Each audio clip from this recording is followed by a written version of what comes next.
बहनों, आज हम सुनेंगे करवा चौथ की पावन कथा, जो सिर्फ एक व्रत नहीं बल्कि प्रेम, विश्वास और त्याग की मिसाल है।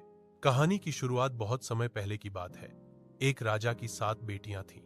सभी बेटियां अपने पतियों के लिए करवा चौथ का व्रत रखती थीं। सबसे छोटी बेटी का नाम वीरावती था, जो सबसे प्यारी और भोली थी।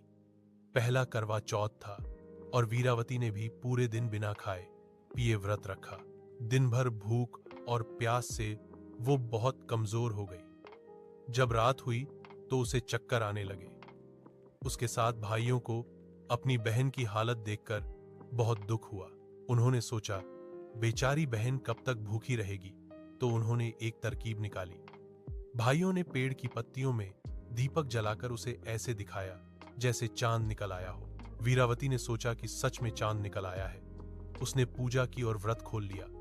लेकिन जैसे ही उसने पहला निवाला खाया, उसे खबर मिली कि उसका पति बीमार पड़ गया है और फिर कुछ देर बाद उसका निधन हो गया। वीरावती रोती रही और भगवान से माफी मांगने लगी। तभी माता पार्वती उसके सामने प्रकट हुई और बोली, वीरावती, तुमसे व्रत में गलती हुई है, इसलिए यह दुख आया। लेकिन अगर तुम सच्चे मन से फिर से यह व्रत रखोगी तो तुम्हारा पति पुनः जीवित हो जाएगा। वीरावती ने पूरे वर्ष बड़ी श्रद्धा और भक्ति से करवा चौथ का व्रत किया। अगले वर्ष जब उसने चांद को देखा तो उसका पति सचमुच फिर से जीवित हो गया। कहानी का संदेश, मॉरल, करवा चौथ का व्रत सिर्फ एक रीति नहीं, यह विश्वास और सच्चे प्रेम का प्रतीक है। जब स्त्री श्रद्धा और निष्ठा से व्रत रखती है तो देवी माता उसकी हर मनोकामना पूरी करती है।